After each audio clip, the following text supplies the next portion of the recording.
you know what I'm going to tell you? The Ferentzes can give the middle finger to people. Well, because they have, in this time period, since 2017, they've never won fewer than 8 games in a season, and twice have won 10. And twice have won 10. Okay. So if they want to give you the middle finger, they probably could. They can. I mean, they're winning games. Their formula is winning. Now, it's alarming how bad the offense has been. It's almost like, you know what? We're just going to have a bad offense, and we're still going to win. Now, that's a weird way to do it. It's very weird. Yeah. It is. It's odd that the offense has not been more effective due to how good the defense is, because you're constantly getting the ball back. They've played sometimes it's like, well, we didn't get many touches. The other team had the ball the whole time like that. No, you get plenty of touches. They're getting the ball back all the time in very good field position, and those points go for them if they score. They get those points. It always drives a defensive coach crazy when the offense gives up a touchdown, because it goes against your points too.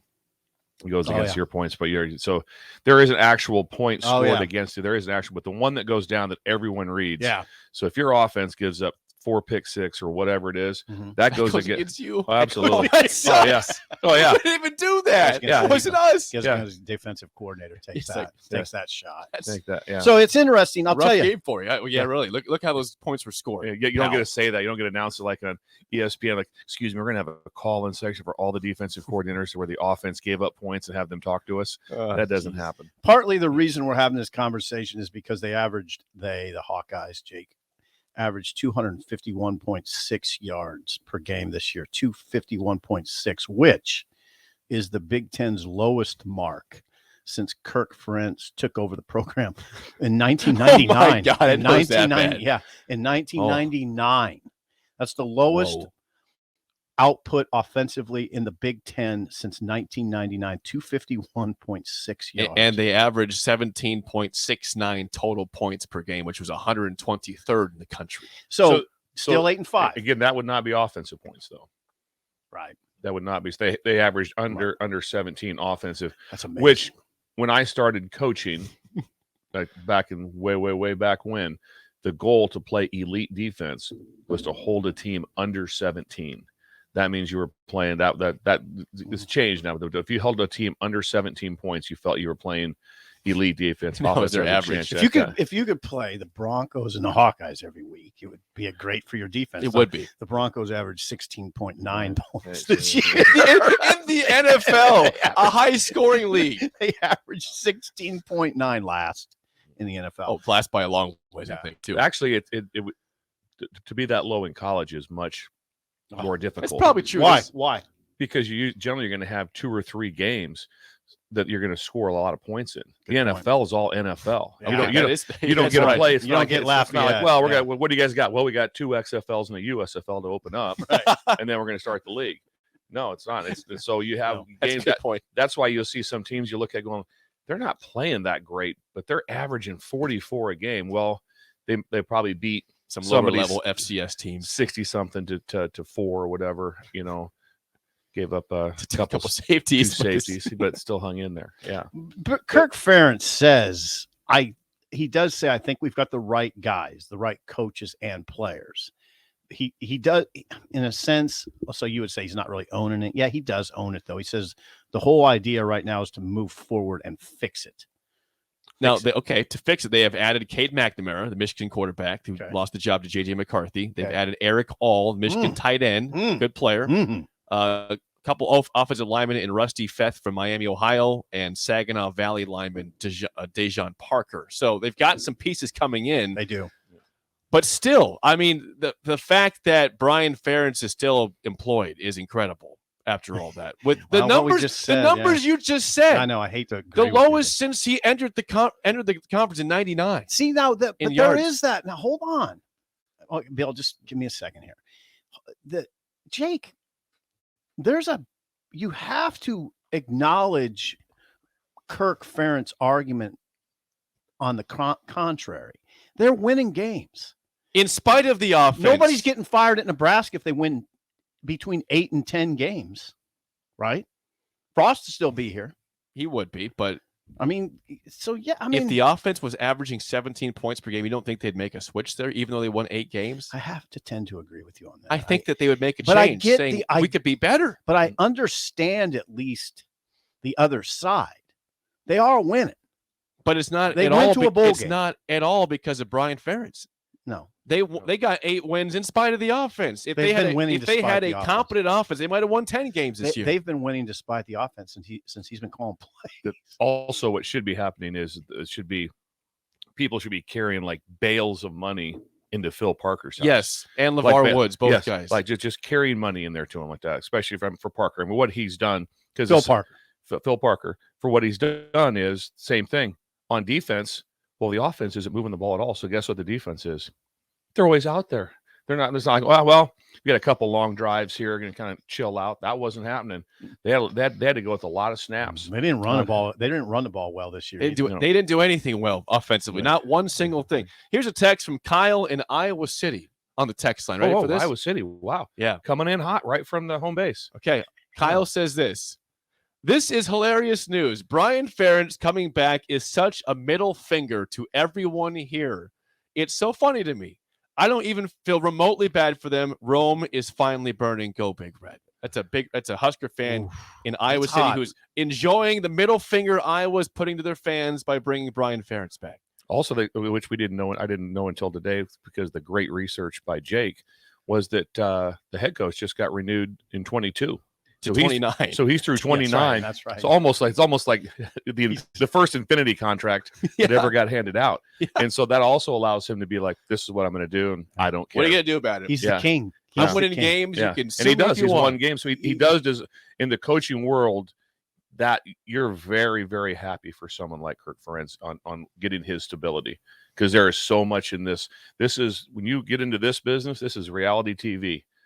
And it plays out live. I know it is. And so, when is. somebody has a chance to have it be in that situation as coaches, you're like, I'd like to be in that spot. Yeah. So no one's like, oh, that's just dumb. They're like, no, that's pretty cool for him. Isn't it fascinating? The king is signed through 2029. He's making a king's ransom. He's made a king's ransom. What's he? He's not worried about. Well, maybe he is, but you think how worried do you think about? How worried about fan reaction do you think Kirk Ferentz is today as he goes about his daily business? I'm sure he knows what the reaction is and doesn't care. Kirk Ferentz has lived through that. He knows people have criticized him for many things, but guess who's still standing? Kirk Ferentz. Right. He just got extended to 2029. And he should be with the games that he's won and what he's done. He should be extended. 29 might be a little strong for as long as he's been here, but he's going to be like, what is he going to be? How old is Kirk Ferentz right now? Let's check it out.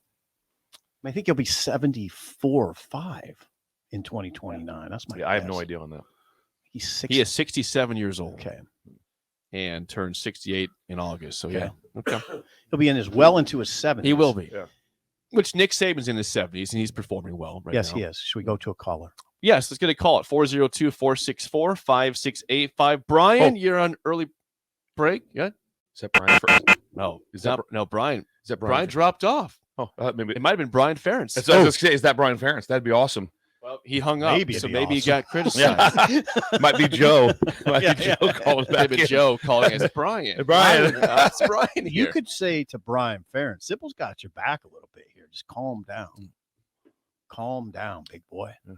Sipple's got your back. Which our Iowa City listener enjoys that you're trying to back Brian Ferentz. He thinks it's a middle finger to the city of Iowa City. I tend to think that too, but I want to take the opposite. I mean, you got to acknowledge. I'm the king here. Hold on. You have to acknowledge the other viewpoint. You have to be fair, right? You do. I'm glad you're representing that side, which is very difficult to represent right now. But I'm with you. I represent that part. I'm with you on that. We always say, guys, we always say the bottom line is wins, losses. Kirk Ferentz, in rehiring his son, could say, you guys always say the bottom line is wins and losses. Well, how's our wins and losses? Yeah. Nebraska media. How about all you Nebraska media chortling about us? Chortling. Good word. Chortling. Good word. How about all you Nebraska fans chortling about us? Check the ledger. What's it say? How have you done against us? Okay. They won last year. That's the first time since 2014. You asked about Nebraska, if a similar thing happened here, if they won 9 games, will they make a change? Well, guess what? Someone you know very well had that affected by them. From shaken, not stirred in the text line. Oh, says, I like that. Nebraska fired Mark Banker after a 9-win season and 30th overall defense ranking that year. They did in 2016. It's surprise firing. Now there was some ancillary details like Banker calling out the head coach after the Iowa game, kind of in a passive bloodbath over there, in a passive aggressive manner, but all the same, everybody knew what it was. After a 40-10 loss to Iowa, Mark Banker sounds off. 3 weeks later, he's recruiting in Tulsa. He's recruiting in Tulsa. Gets a phone call from Riley. I guess we're going to be moving on without you, Mark. I did not know all this. Yes, that's what happened. Yes, with Mark Banker. I did know. I do a good Banker imitation too, don't I? Very good Banker. Banker is a friend of mine, good dude. He came down and spent time with us down at LSU. I think he was at Hawaii back at the time. Yes, he went to Hawaii. Want me to do a quick Banker imitation? Yeah. Let's see how good. You know, Mark. Let's see how good this imitation. When you catch him off guard with a question, here's what he does. He has a kind of a fallback. He'll go, well, you know what? Yeah. That's outstanding. That's pretty good. When you catch him off guard, you go, well, you know. I've never really caught him off guard. We're just kind of hanging out. So yeah. I love Banker. Well, if I called him one time and he was eating peach pie on his patio. We had a half-hour conversation about peach pies. But if you just break it down with what Jake brought up about the offense, of course, right there, great point. Also, a great point with wins and losses. Yep. But the main part was what the focus was. It wasn't on wins and losses. The focus was on the offense and what it was doing. He has to get to 25 points per game, and the team has to win 7 games for him to get. He doesn't have to. The offense doesn't have to score 25 games. The team does. Which you would hope in this stipulation that means, hey, there's more offensive points scored than there were last year. Help out a little, Brian. Maybe Cade McNamara can be that guy to score some points. Bill, what do you think of McNamara? I think he's really good. Yeah, I think that is a giant upgrade for the Hawkeyes. Absolutely. He took them to the playoffs. Their first day, he had the first big win over Ohio State. God, he was the one that won the. They blew him out. And also, I think you have a pretty good feel for where you're at.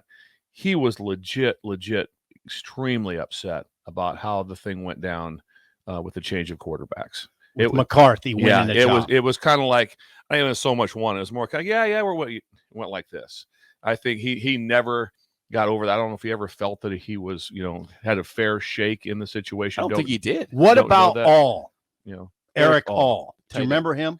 I remember him. I don't have a great take on him as far as the information, but with McNamara, that's a winner.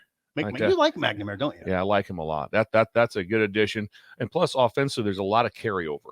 He's not going from, hey, I was at SMU, so I'm going to try to fit into this type of offense. I mean, at Michigan, there are multiple tight end, play action, all the things, run the football.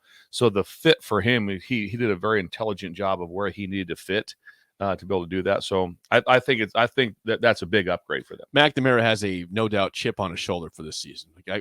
I should be the guy. I'm going to prove that I am. Will he automatically be the guy to Iowa? I think so. Hey, that's an upgrade over all they have, and they have so many issues right now at quarterback that fixes a lot of them. We got our bell here. cows. Let's go to the phones. We got Chris at the Baldwin Shop. Chris, you're on early break. Good morning, man. Good morning, Steve, Jake, and Coach. And the Iowa Top's an interesting one over there, isn't it? Yeah. Thank you, Chris. Thanks for calling.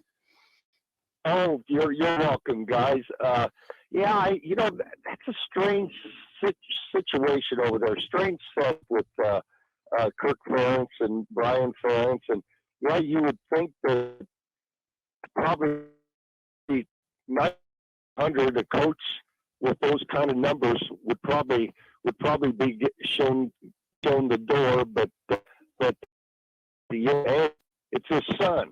So, that probably changes the dynamics a little bit.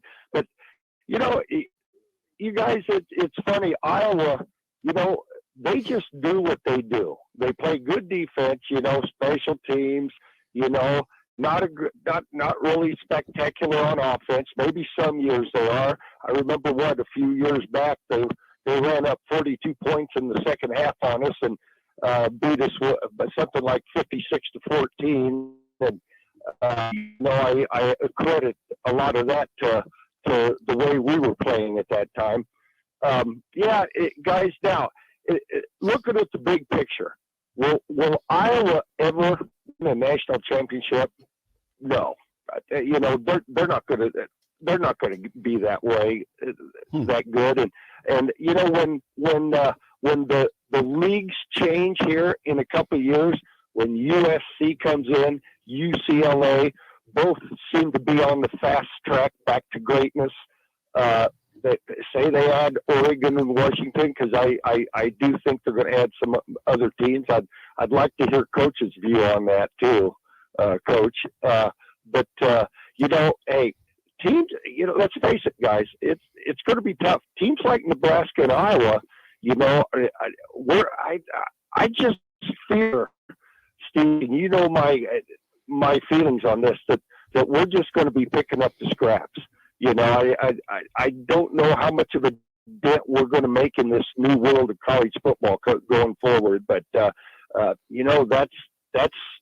to see, and we'll see how it goes. But anyway, guys, it's an interesting topic over there. One little story quick for you guys.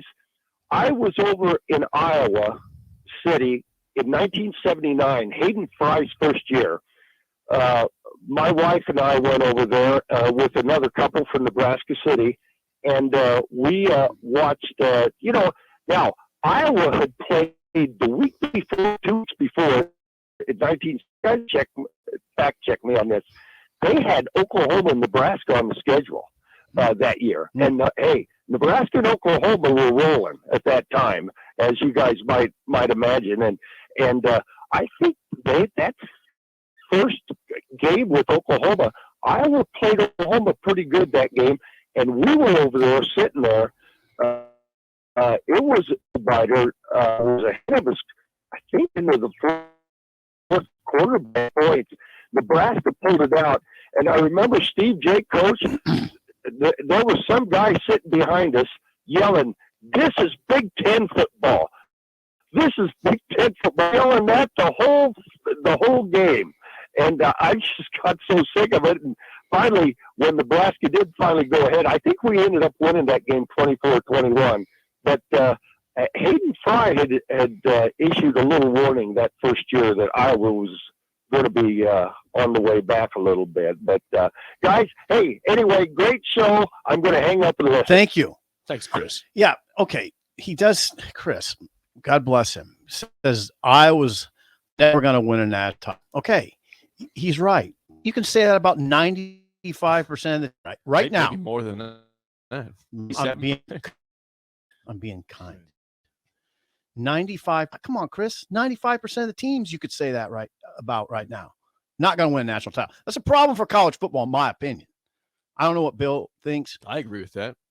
I think it's a problem that we can sit here and say, come on. We know who's winning the national title. Just pick 5 teams. They're going to. That's why they're working for inclusion. That's why the playoffs enlarged, because it got to the point to where it's like, okay, you want to try to have a chance to win a national championship. You're in about a 6-team league, basically every year. It's about what it comes down to. The teams, there'd be one new addition. There'd be one somebody get an invite. You might throw Florida State in there this year. Get an invite. Where are they? Where are they located? Someone gets an invite, but it's about 8 teams or not, whatever. And it's all in the same concentric zone. Southeast. Yeah. Don't forget that if you look back, we were saying the exact same things like in an Alabama, Georgia type seed just long ago in the Pete Carroll. And during that time, Fair. Like that, everything was SC. Fair. And so but the point of it is now when you have 12 teams going to the playoffs, other people are like going, we can go to there and they can get in the playoffs. And if we're in the playoffs, then we have a chance. Then you have a chance. So once it goes from 4 to 12, chance. You know what? A chance is a chance. A snowball's chance or not. It's still the highest was 87th for 5 years. 87th in total offense for 5 straight years. Yeah, for Brian Ferentz. That's not normal. That's not best. normal for retaining your job. That's just not normal.